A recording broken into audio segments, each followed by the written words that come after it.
All of you are here today because you've done fantastic work for Edward Hospital over the years. And I think what each of you should do is give yourself a giant round of applause for what you have done.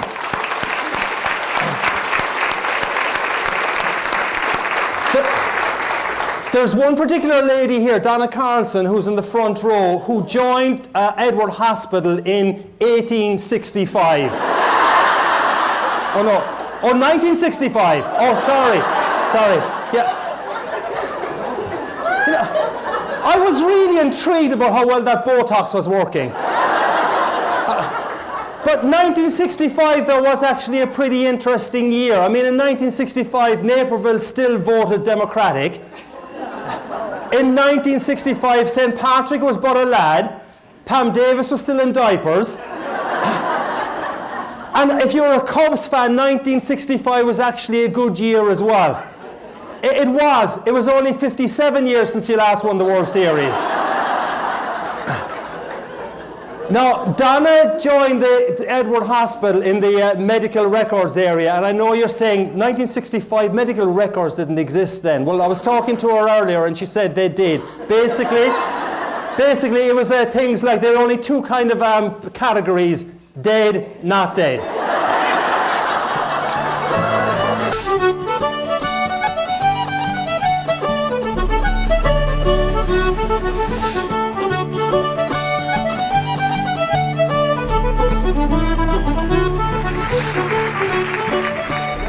To the core reason why I asked you to take out your business card.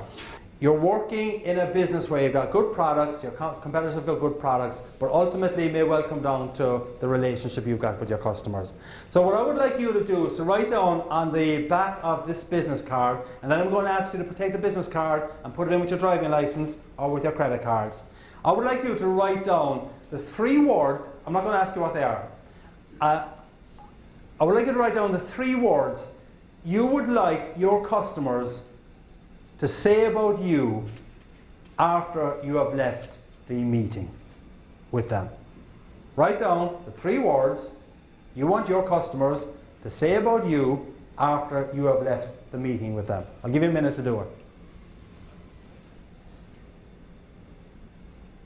But basically what you have written down there on that business card is your brand promise. Now, a brand promise does not mean that that is what the customer sees as your brand. But if you can actually live those 3 words,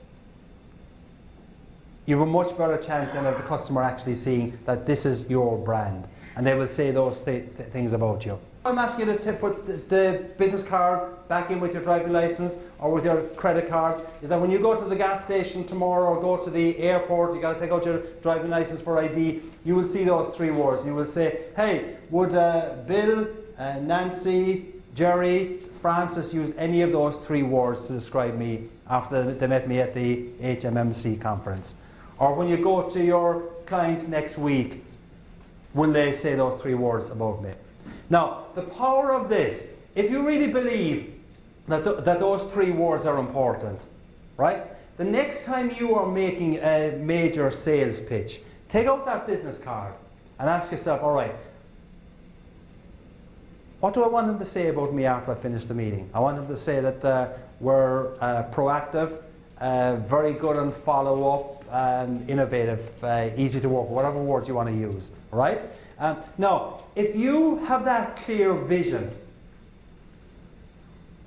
as to what you want them to say after you've left the meeting, and if you believe that if they say that, you've been successful, I think what you can now do is you can actually figure out, how do I craft my presentation to get them to say those words?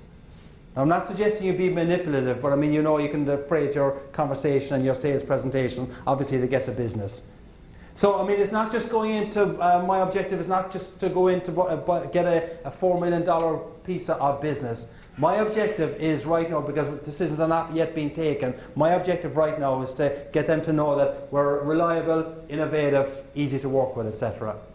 If you go in with that clear goal, you'll have framed your thinking about it, and when you frame your thinking about that, you have a real chance of making it happen. And if you make it happen, you have a clear goal and a clear vision as to what success will look like.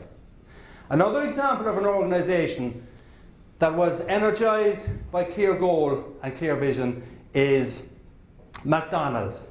The thing about the clear goal and vision is saying you want hot, fresh food and clean restrooms is not very dramatic, but it is compelling and it is clear.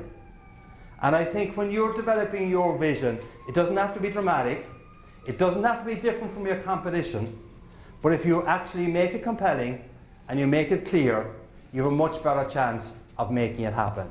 So clear that can make a difference to you though is whether or not you implement what I call restroom marketing. And you're kind of saying, what is he talking about now? Restroom marketing. Restroom marketing comes from that little anecdote I told you about McDonald's. And Cantaloupe said that people were boycotting McDonald's because they weren't providing fresh hot food and clean restrooms. And basically what he realized is that there are certain things that if you don't get right, people will boycott your business. And one of the basic ways that people lose business is because you don't get basic things right or simple things right, and your customers get tired of you and then move to someone else. It isn't because you don't have a good product, it's because something went wrong. And one of the simple little questions you could ask yourself in terms of restroom marketing is to ask yourself, I would define restroom marketing as non-negotiables, all right? So for McDonald's, it had to be clean restrooms, right? It had to be hot, fresh food. And once they started moving away from that, they started to lose business again. For you, the non-negotiables are things that if you don't get right, your customers will walk. And a very good exercise for you to do with your colleagues would be to ask yourself, what are our non-negotiables? What are the things that if we don't get right, we lose customers?